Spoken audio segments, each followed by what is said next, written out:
ಅಬ್ದುಲ್ ಕಲಾಂ ಹೇಳುತ್ತಿದ್ದರು, ಕನಸು ಅದು ಆಗಿರುವುದಿಲ್ಲ, ನಿದ್ದೆಯಲ್ಲಿ ಕಾಣುತ್ತೇವೆ. ಆದರೆ ಕನಸು ಅದು ಆಗಿರುವುದು, ನಮಗೆ ನಿದ್ದೆ ಬರಲು ಬಿಡುವುದಿಲ್ಲ.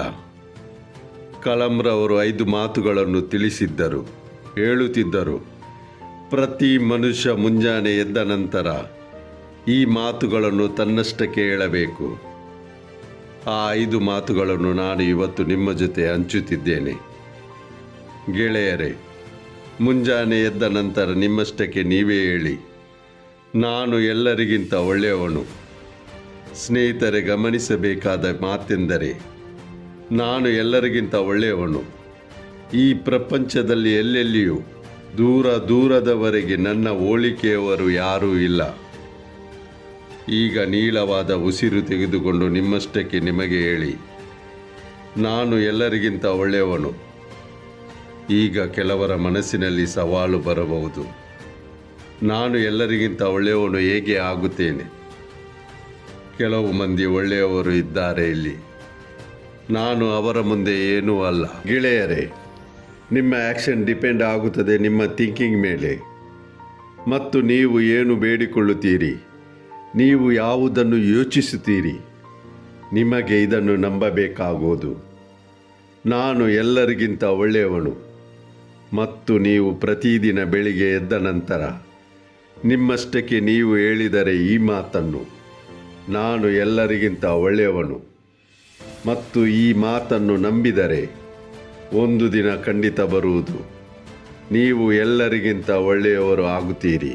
ಸ್ನೇಹಿತರೆ, 2ನೇ ಮಾತು, ಮುಂಜಾನೆ ಎದ್ದ ನಂತರ ನಿಮ್ಮಷ್ಟಕ್ಕೆ ನೀವೇ ಹೇಳಿ ಈ ಮಾತು, ನಾನು ಇಲ್ಲಿ ಸಾಧನೆ ಮಾಡಬಲ್ಲೆ.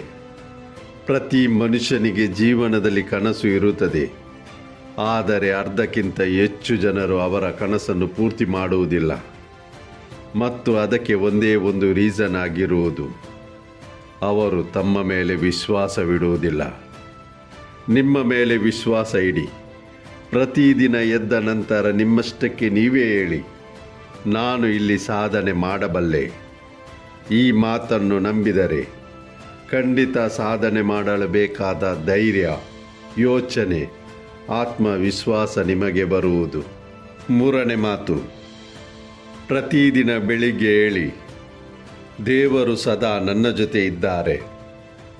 ಗೆಳೆಯರೇ, ಮನುಷ್ಯನ ಜೊತೆ ಯಾವಾಗಲೆಲ್ಲ ಕೆಟ್ಟ ಘಟನೆಗಳು ನಡೆಯುತ್ತವೆ, ಅವನ ಬಾಯಿಂದ ಕೇವಲ ಒಂದೇ ಒಂದು ಮಾತು ಬರುವುದು, ನನ್ನ ಜೊತೆ ಯಾಕೆ ಹೀಗಾಯಿತು? ದೇವರು ಯಾಕೆ ಹೀಗೆ ನನ್ನ ಜೊತೆ ಮಾಡಿದರು? ಗೆಳೆಯರೇ, ಭಗವಂತನ ಮೇಲೆ ವಿಶ್ವಾಸ ಇಡಿ.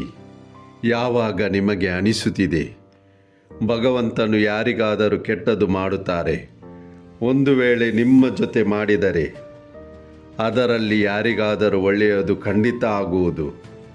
ಕೆಲವೊಮ್ಮೆ ನಿಮಗೆ ಒಳ್ಳೆಯದು ಆಗಲಿಲ್ಲ ಎಂದರೆ ನಿಮ್ಮಿಂದಾಗಿ ಬೇರೆಯವರಿಗೆ ಒಳ್ಳೆಯದು ಖಂಡಿತ ಆಗಿದೆ.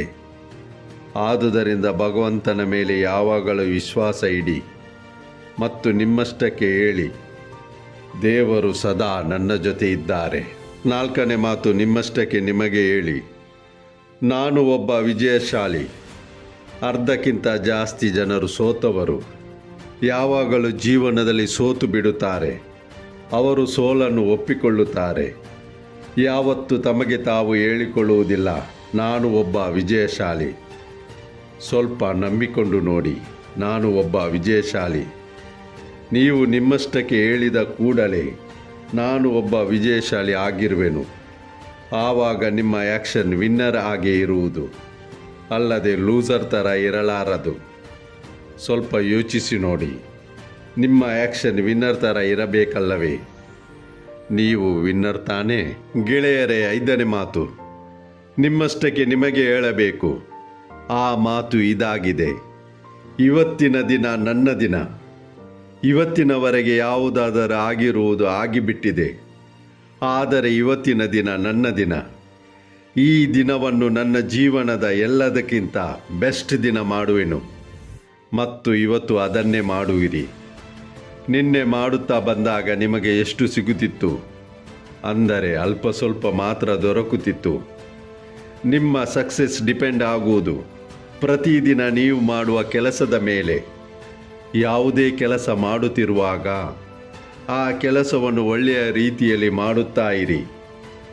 ನಗುಮುಖದಿಂದ ಎದ್ದು ನಂತರ ನಿಮ್ಮಷ್ಟಕ್ಕೆ ನಿಮಗೆ ಹೇಳಿ, ಇವತ್ತಿನ ದಿನ ನನ್ನ ದಿನ ಮತ್ತು ಈ ದಿನವನ್ನು ಜೀವನದ ಎಲ್ಲದಕ್ಕಿಂತ ಬೆಸ್ಟ್ ದಿನ ಮಾಡುತ್ತೇನೆ.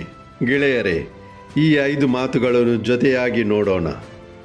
ಬೆಳಿಗ್ಗೆ ಎದ್ದ ಕೂಡಲೇ ನಿಮ್ಮಷ್ಟಕ್ಕೆ ನೀವು ಹೇಳಬೇಕು, ನಾನು ಎಲ್ಲರಿಗಿಂತ ಒಳ್ಳೆಯವನು, ನಾನು ಇಲ್ಲಿ ಸಾಧನೆ ಮಾಡಬಲ್ಲೆ, ದೇವರು ಸದಾ ನನ್ನ ಜೊತೆ ಇದ್ದಾರೆ, ನಾನು ಒಬ್ಬ ವಿಜಯಶಾಲಿ, ಇವತ್ತಿನ ದಿನ ನನ್ನ ದಿನ.